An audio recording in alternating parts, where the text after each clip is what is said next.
শ্বশুর, আমরা দেখলাম পূর্ব ঘোষিত অনুযায়ী নওশাদ সিদ্দিকী তার দলের প্রতিষ্ঠাতা দিবস কলকাতাতে শহীদ মিনারে ডাক দিয়েছে। সেই দিনেই শওকত মোল্লা ভাঙড়ে একাধিক সভা ডেকেছে ভাঙড় কলেজ মাঠে তৃণমূল। কি বল? তার মানে ভাঙড়ে এবং ক্যানিংয়ে যদি কোনো গন্ডগোল হয়, কোনো দাঙ্গা হয়, তাহলে এ থেকে শওকত 1 নম্বর আসামি থাকবে। নওশাদ ও কলকাতা ব্রিগেডের ময়দানে সভা ডেকেছে, শহীদ ময়দানে লোক যাবে। এটা করার চক্রান্তটা কি? ভাঙড় ক্যানিংয়ের মানুষকে শহীদ মিনারে যেতে দেবো না। আপনি দেখে নেবেন, আমি বলে রাখছি, ও যত আটকাবে ভাঙড় ক্যানিংয়ের মানুষ ততর বিরুদ্ধে যাবে, ততর বিরুদ্ধে যাবে। দেখেছেন না পায়ের ওপর পা দিয়ে ঝগড়া করতে হয়? ভাঙড় ক্যানিংয়ের মানুষ একজনকে ভালোবাসে, ও ভালোবাসার যোগ্য নয়। আজকে তারা কলকাতায় সমাবেশে যাবে, ওখানে যদি দাঙ্গা হয়, কোনো মানুষের যদি ক্ষতি হয়, এর জন্য আগে থাকতে প্রশাসনকে আমি সাবধান করে দিচ্ছি, এর জন্য দায়ী হবে কিন্তু শওকত মোল্লা। অতএব আমি প্রশাসনের কাছে দাবি রাখবো, আমার কাছে যে খবর এসেছে শওকত মোল্লা ওইটাকে সামনে রেখে বহুত অত্যাচার করবে, বহুত জুলুম করবে। আর ও আমি যেটা শুনলাম, ওই ক্যানিং এবং ভাঙড়ের মানুষ মেয়েরা যেহেতু মানে গন্ডগোল করার জন্য দাঁড়ায়, ঝ্যাঁটা জুতলে শওকত মোল্লাকে মারবি।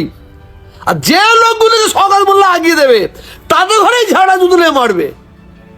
ওরা যাচ্ছে তার মানে কি ভাঙড়ে কোনো অন্য ডেট করা যায় না? অন্য ডেট করা যায় না, করার কারণটাই হচ্ছে ভাঙড় ক্যানিংয়ের মানুষকে কলকাতায় জনসভায় যেতে দেবো না। যত আটকাবে তত লাভ হবে, মানে নওশাদের জন্য মনে করি, আমি মনে করি। এই 26-এর নির্বাচনের আগে লাস্ট 21শে জানুয়ারি আইএসএফ এর প্রতিষ্ঠাতা দিবস, কি মেসেজ দেবেন যারা আসবে কলকাতার উদ্দেশ্যে এরকম একটা পরিস্থিতি? আমি আমি আমি নওশাদ ভক্ত নেই, ভক্ত না, আমি শওকত ভক্ত নেই, আমি নওশাদ ভক্ত নেই। একটা কথা বলে রাখি, আমি পশ্চিমবঙ্গের প্রত্যেকটা মানুষ সকালবেলা বাড়ি থেকে বেরোবে, তারা সুন্দরভাবে শান্তিভাবে ঘরে পৌঁছাতে পারে এই দোয়া করব, এই আশীর্বাদ করব। আর শওকতের মতন জালেমকে যেন আল্লাহ ধ্বংস করে দেয়। ওর মতন কিছু এমএলএ আছে যারা মুসলমানদের প্রতি অত্যাচার করে, মানুষের প্রতি অত্যাচার করে, আল্লাহ যেন ধ্বংস করে দেয়। আজকে বাংলার মানুষ দেখছে। আমি বুঝতে পারছি না মমতা ব্যানার্জি ওকে কি অক্সিজেন দিয়েছে, কি অক্সিজেন দিয়েছে পার্টির লোককে? মমতা ব্যানার্জি দিয়েছে না ববি হাকিম দিয়েছে? কে কত অক্সিজেন দিচ্ছে যার জন্য উঠছে? যার দ্বারাই ভাঙড় ক্যানিংয়ের মানুষের মায়ের কোল খালি হতে পারে, বিধবা হতে পারে, বোনেরা বাচ্চারা অনাথ হতে পারে, আর তাকে দিয়ে লড়াই করাবার একটা চক্রান্ত চালাচ্ছে। ও ভাঙড় ক্যানিংয়ে যদি কোল খালি হয়, এদের কি হবে? মুসলমান মায়ের কোল খালি হবে তো, মুসলমান বোন বিধবা হবে তো, মুসলমান বাচ্চারা অনাথ হবে তো। ওই জন্যই মানে লোহা দিয়ে লোহাকে ঠিক করার জন্য। ঠিক আছে, ওখানে স্টিল আছে, এখানে চিন্তা করতে হবে না। তো আমার দাবি থাকবে ভাঙড় ক্যানিংয়ের মানুষের কাছে, ওই শওকত জালেমের পাল্লায়, ওই জালেমদের পাল্লায় পড়ে আপনারা কোনো ভুল করবেন না। যখন কোনো বিপদে পড়বে, যখন কেস কাছারির মধ্যে পড়বে, যখন কোর্টে যাবে, ওই সাধারণ মানুষ যাবে, শওকত যাবে না। শওকতের কাজ হচ্ছে লড়াই লাগিয়ে দিয়ে সরে দাঁড়ানো। শওকত কিন্তু মানে স্পটে আসবে না। আর শওকত যদি স্পটে আসবে, আর মেয়েরা তো ঝ্যাঁটা জুতলে আর গুড় রেডি করে রেখেছে, একদম মুখে মাখাবে। দর্শক শুনলেন, তিনি ফুরফুরা শরীফের পীরজাদা তহা সিদ্দিকী আজ এই মন্তব্য করেছেন। ভাইপো নওশাদের পাশে দাঁড়ালেন চাচা তহা সিদ্দিকী। ভাইপো নওশাদের যে প্রোগ্রাম ছিল 2021 সালে যে দল গঠন করেছিলেন ইন্ডিয়ান সেকুলার ফ্রন্ট আইএসএফ, আর তার দলের প্রতিষ্ঠা দিবস 21শে জানুয়ারি বুধবার।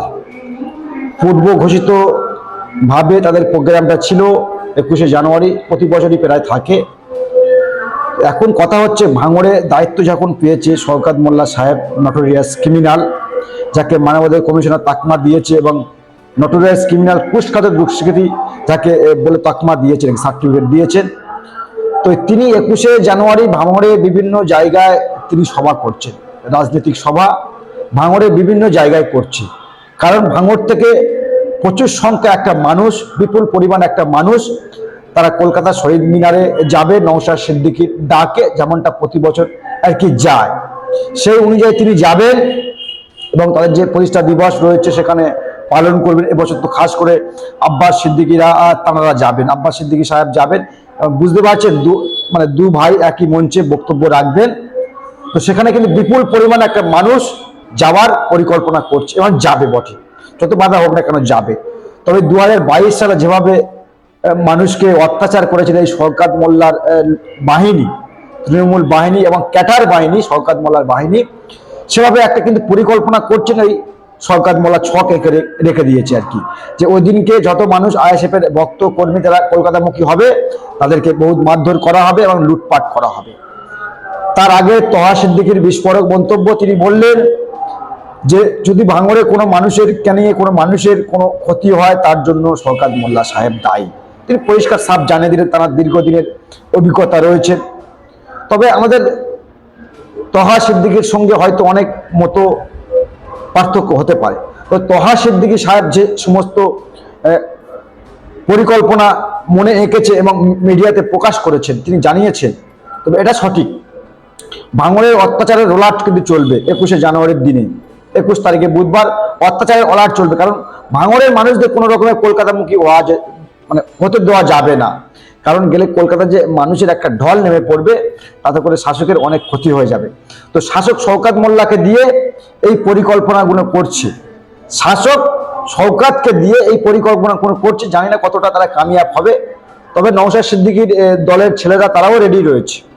তারা ওই 2023-এর মতো নির্বাচনে তাদেরকে মেরে পিটে লুট করে ভাঙচুর করবে, সেদিন কিন্তু নেই।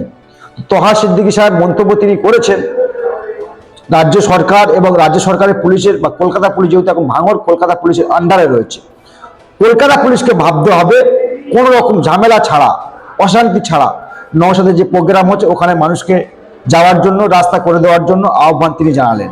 এবং ভাঙড়ে যদি ভোটের মুখে এই পরিস্থিতি হয় আর 21শে জানুয়ারির দিনে যদি এই পরিস্থিতি হয়, তাহলে কিন্তু আইএসএফ এর যারা ছেলে রয়েছে, আইএসএফ যারা কর্মী রয়েছে, যারা লিডার রয়েছে, তারা কিন্তু তৃণমূলকে 1 ইঞ্চি জায়গা ভাঙড়ে ছাড়বে না। তবে এটা শওকত মোল্লা সাহেবের বিরুদ্ধে বললেন তহা সিদ্দিকী, এটা নিয়ে কলকাতা পুলিশের অনেক সচেতন হওয়ার দরকার রয়েছে, অনেক নিরপেক্ষভাবে থাকার আহ্বান তিনি জানালেন। তিনি আরো বললেন শওকত মোল্লাকে ভাঙড়ের ক্যানিং এর মানুষেরা, মহিলারা জুতো পাটা করবে, অনেক কিছু বললে ঝাঁটা পাটা করবে, অনেক কিছু বললেন। তবে শওকতকে দিয়ে ভাঙড়টাকে কন্ট্রোল করার অনেক চেষ্টা করছে শাসক। কখন অভিষেক বন্দ্যোপাধ্যায় ভাঙড় নিয়ে পড়ে রয়েছে, কখন শওকত মোল্লাকে দিয়ে ভাঙড়ে আইএসএফ কর্মীদেরকে পেটানো হচ্ছে। কতদিন চলবে? দর্শক, নিশ্চয়ই আমরাও দেখবো 21শে জানুয়ারি, আপনারাও চোখ রাখবেন ইনসাফ টিভির দিকে, আমরাও খবর দেওয়ার চেষ্টা করব কি ঘটে সারাদিন ভর। দর্শক, ভিডিওটা বেশি বেশি শেয়ার করবেন আর কমেন্ট বক্সে আপনার মতামত অবশ্যই জানাবেন।